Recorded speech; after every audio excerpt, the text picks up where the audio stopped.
Welcome RS Education Center Inter College. Welcome online biology class. Today's class is dedicated 10th class English medium student, and this is your new topic, and the name of new topic is respiration. And the first question and the form of question is this. Let's see. What is respiration? Explain in brief. So basically this is your new topic, and please start this topic from new page. And this is your next question, a new question. What is respiration? Explain in brief. So let's see what is a respiration and what is a meaning of respiration. You will started your question answer, that is a respiration. Okay, don't mention, only mention respiration. Okay, so let's see. All the living organism require energy to perform all the activity.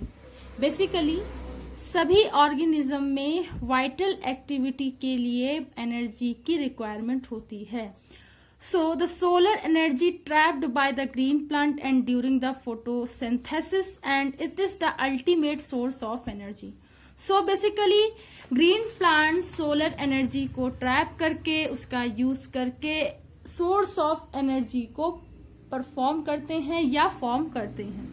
Plants store the solar energy in the form of chemical energy, और ये solar energy को chemical energy में change करके they make their own food, ये अपना food खुद बनाते हैं. So in the complex organic matter, और ये कॉम्प्लेक्स ऑर्गेनिक मैटर में चेंज हो जाते हैं. These complex organic compound contained within the cell combined with the oxygen of the air are the broken down into a simple substances with the liberation of energy. और ये chemical compound जो होंगे basically combined with the oxygen से जुड़ेंगे. Then the air broken down to simple substances, और इसमें क्या होगा कि ये सिंपल सब्सटेंसेस में ब्रेक होंगे with the liberation of energy, और इसी से एनर्जी का लिबरेट होगा या फॉर्मेशन होगा. This process is called the respiration. इसी को रिस्पायरेशन कहते हैं. इट मीन्स एनर्जी का फॉर्मेशन होना, और एनर्जी के फॉर्मेशन के बाद उससे ऑर्गन में डिस्ट्रीब्यूशन होना, that is a respiration. Okay, so respiration and breathing में डिफरेंस होता है. रिस्पायरेशन फॉर्म ऐसा फॉर्म है जहां पर सारी ही सेल्स में O2 के फॉर्म में, और we can say that energy का फॉर्म मिलता रहता है. सो रिस्पायरेशन बेसिकली क्या है, तो एक डिफाइंड लैंग्वेज में समझते हैं. Respiration is an oxidation reaction. Respiration एक ऑक्सीडेशन रिएक्शन है in which the organic compounds are oxidise, जहां पर ऑर्गेनिक कंपाउंड को ऑक्सीडाइज किया जाता है to CO2 and the O2 absorb. से CO2 से O2 इसमें एब्जॉर्ब होता है, is reduce to form of H2O, और H2O इसमें रेड्यूस होता है. Energy is liberated during this process. Energy का फॉर्म क्या होता है, इसमें बनता है, लिबरेट होता है. Let's see, this is a glucose formula C6H12O6. 6O2 इसमें जब हम लोगों ने रिएक्टेंट के रूप में लिया तो 6CO2 6H2O और एनर्जी का फॉर्मेशन होता है. ठीक है, ये फॉर्म एनर्जी का बेसिकली 38 ATP होता है. ओके, सो ये जो रिएक्शन है आप इसे हमेशा याद करना. You should note down on your notebook. Okay, so basically क्या होता है, यहीं से एनर्जी पूरी बॉडी में क्या होती है, ट्रांसफर होती है. ठीक है, you can mention on this body. ठीक है, बॉडी में ट्रांसफर होती है. Let's see, normally fire is produced during the combustion of fuel. मतलब फायर क्या होगा, जब कोई फ्यूल को क्या किया जाएगा, ठीक है, कंब्यूशन किया जाएगा out of the main purpose to provide the energy, और एनर्जी को प्रोवाइड करने के लिए respiration also provide energy. Respiration भी क्या करता है, एनर्जी को प्रोवाइड करता है, but it differ from combustion. लेकिन ये कंब्यूशन से क्या होता है, डिफरेंट होता है. अब कैसे कंब्यूशन से डिफरेंस होता है, let's C in the following veg. First one, respiration is not a single reaction. Respiration क्या है, एक कोई सिंगल रिएक्शन नहीं है. बहुत सारे एंजाइम, बहुत सारे we can say that enzymes और कैटाबोलाइट्स, ठीक है, को एंजाइम्स, ये सब पार्टिसिपेट करते हैं, तब ये रिएक्शन कंप्लीट हो पाती है. It is a series of the 50 और मोर कंपोनेंट ऑफ रिएक्शन. सो ये बेसिकली एक सीरीज है, बहुत सारे प्रोसेस इसमें होते हैं और इसमें बहुत सारे रिएक्टेंट्स वर्क करते हैं. Let's see, it is an oxidation reaction, it is a basically oxidation reaction. ये आप याद रखना, रिमेंबर रखना इसको, क्योंकि ये क्वेश्चन पूछा जाता है। In which the heat occurs in the water medium, और ये वाटर मीडियम में होता है। It moderate the temperature and without smoke, और ये क्या करता है, मॉडरेट कर सकता है टेम्परेचर को, ठीक, विदाउट स्मोक, बिना किसी स्मोक के।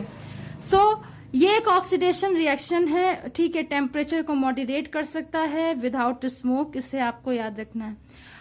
Much of the energy is release, बहुत सारी एनर्जी इससे रिलीज होती है ड्यूरिंग द रिस्पिरेशन, रिस्पिरेशन के प्रोसेस में, and is a heat which is transfer to the atmosphere और ए सॉइल, और यहाँ पे कोई जो उष्मा है या हीट है वो ट्रांसफर होती है एटमॉस्फेयर में और ए सॉइल में। But the more important then the heat is the energy trap in ATP.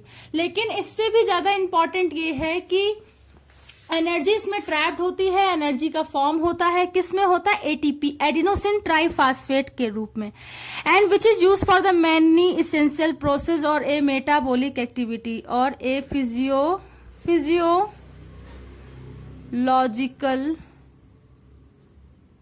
Activity.